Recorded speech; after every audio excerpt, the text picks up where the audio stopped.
Hey, welcome back everybody. It's end of May already. It's almost April. So I'm gonna be doing a little walk through our garden, show you what's happening, what's growing in our gardens right now.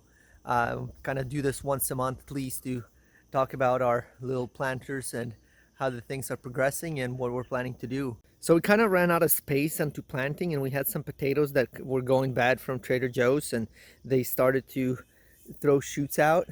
So decided to take this area and just kind of work the area a little bit and add some compost and manure and wood chips and plant some potatoes in it. But I need to add a lot more soil to this area because there's nothing going on in here.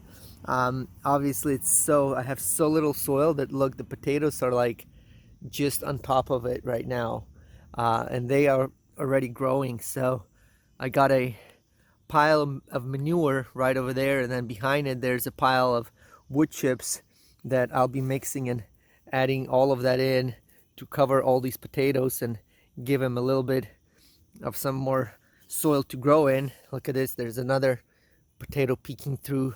Definitely something needs to be addressed with this area right away, but it was either this or they're going to compost. So we decided, why not? We're gonna see what's gonna happen. So our garden here in the front, where our vegetables are growing, we got beets that we've transplanted from where we started them. Got some cantaloupe, melons growing. They are nice and up and out, as well as some more over here. They're kind of crowded in this area just because we don't have a lot of room, and I'm gonna let them droop down out of the box and grow out of the boxes here. Same thing in this box right here, we have the same thing. Actually, this is watermelon. So we have cantaloupe on one side, watermelon another. Got our pea towers that are doing really well. We already have some pea pods on them, little tiny ones. We've been having them a little bit. Nasturtium flowers that have sprouted all over this place from our last year's growing area. They just grew here, but we'll need to replant and transplant them. So we have the salad bed right there, our lettuce, greens. They have been just doing awesome. I mean, we've been harvesting them, we've been eating them. They way too much for us, way too much. We've been feeding them to our chickens, but they are doing great. I finally planted 2 peach trees, and look at this, they actually have little peaches on them. This variety here, it's called, what is this called? I forgot the name of it, but Oregon Curl Free. So both of the peach trees that I have, one is on this side of our area of the beds, and the other one is on the other side. They both are curl free or curl resistant. So the whole idea of this is, if I step back and if we look at this garden, we have our little sitting area where our cat is taking advantage of right now.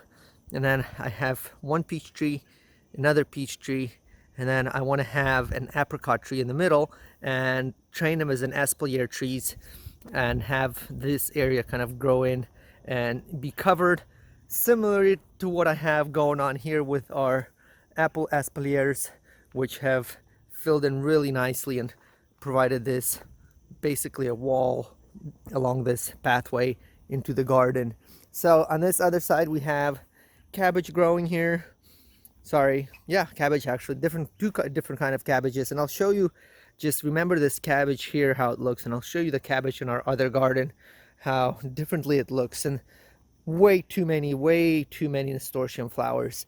And by the way, this nasturtium, the leaves on it, they're edible, as well as the flowers, and they're actually really good for you. They're a natural antibiotic, so you can make and we do make like a tincture from them that you can use throughout the year. I actually have a video that I'll post a link to in the description that shows the how we made that tincture from last year.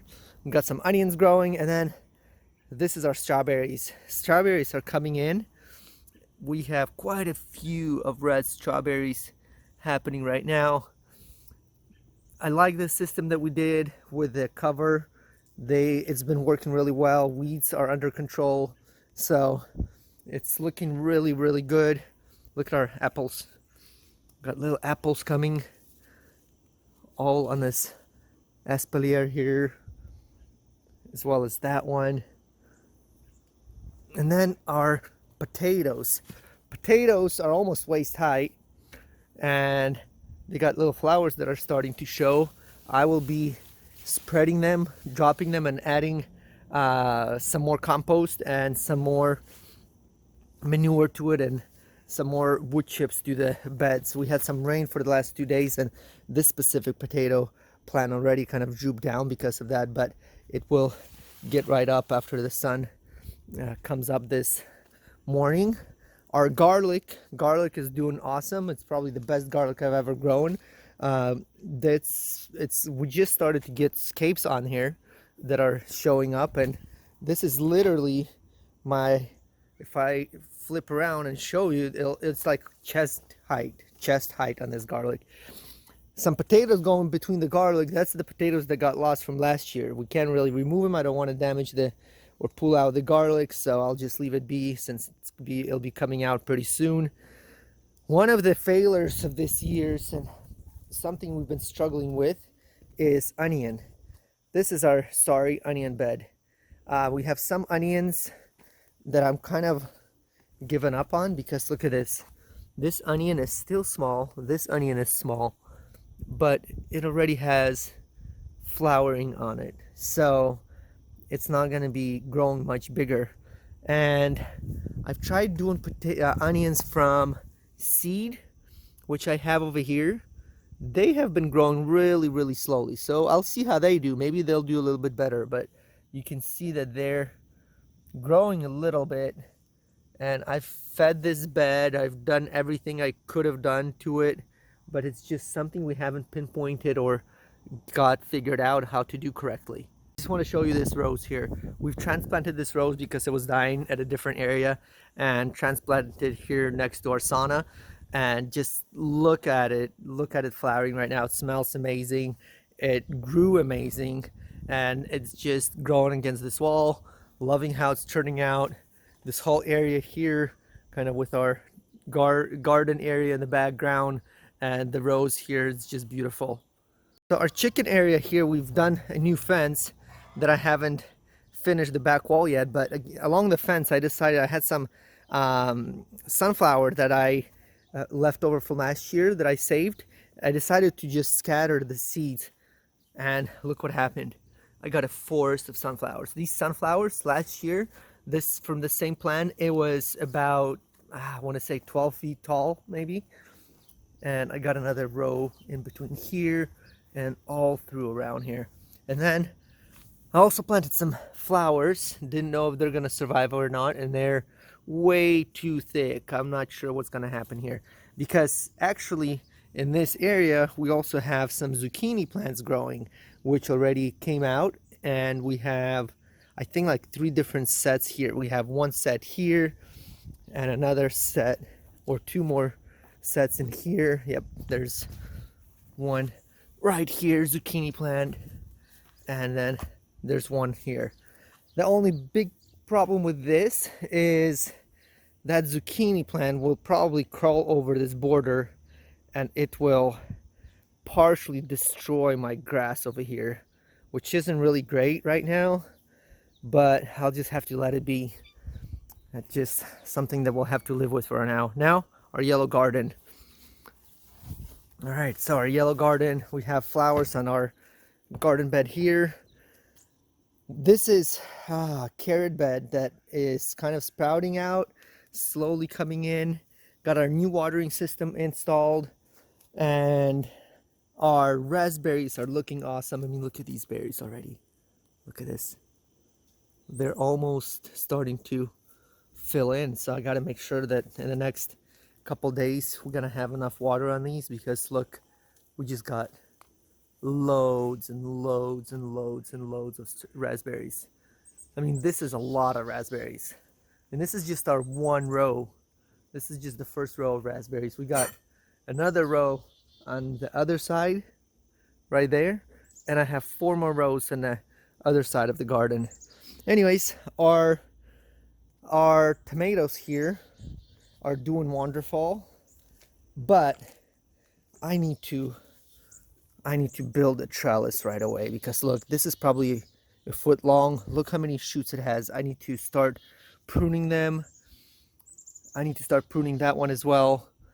They have flowers already on them, as you can see. So we got two rows of tomatoes. Well, 2 beds of tomatoes with 2 rows in each bed. Then this here, we got cabbage, and this is where the problem is right here. We have right along here, we have seeded cucumbers. They started coming out really nicely, and then something ate it. This is literally a third time in our gardening time here, third year in a row that this happened. Same thing with this plant, this bed. Look at this. It came out, and then something just chewed it up. I don't even know what it is, but I'm getting so frustrated with this because it's just delaying the process. A couple of them survived. Once they get to the true leaf, nothing chews them up anymore. But before that, just look, something's like literally chewing on it. Look at these leaves. They're all just eaten up. Anyways, these are the raspberry rows that I have. I have 4 rows, 1, 2, 3, 4 rows in here, and they are covered with raspberries as well. Look at all of these raspberries on them. Just ton of raspberries. You know, a lot of people have difficulties growing raspberries for some reason, but we have no issues with it. I don't know if you can hear all the bees working around here. But what we have is we have chickens that get out here, and they create somewhat of a mess, but at the same time they keep the weeds out and keep it all nice and tidy. And these rows just keep on going this way, and we got few more rows that are happening right here as well, all filled with raspberries. Look at these plum trees as well. They are covered and loaded with plums. This plum tree, and I'm happy to see little ladybugs on them, because on yearly basis we have massive, oh look at this, they're mating. The ladybugs are mating. I hope YouTube doesn't ban this video for inappropriate content. Anyways, we have aphids that attack these trees, and there it is. Look at this. See aphids? This is what I'm talking about. So when I see ladybugs who love to eat aphids, I'm happy, because look, once they start sucking on the sap from these leaves, what will happen is they will curl and the plants will not get a lot of nutrients. They've been surviving fine, but I need to address this issue with aphids. I need to spray it down with neem oil and get something going, or at least spray it down with a hose, kind of get them off of the leaves, because they're starting to, oh, look at all these apples. This little apple orchard here that we got going, I'm loving it. We've massively trimmed this tree down. It used to be really tall, and we've kind of brought the top down, lowered the branches a little bit, lowered the bottom branches, or trimmed them a little bit, but I can see that I need to trim these as well, because what happens is the top branches will shade the bottom ones, and there's a lot of apples, but they don't get ripe. They all just fell off. We got another apple tree here. This is a different variety, dwarf variety. We've been training it for a few years. It's taking shape finally, and our chickens right there, these are our mostly meat birds. So we got 2 different variety. We got English Sussex, that's the speckled Sussex, the brown ones that you see, and these white ones are the ones that I'm trying out. These are Bresse. They are supposed to be the most flavorful chicken in the world, literally. I have a video, I'll link to the description on them as well.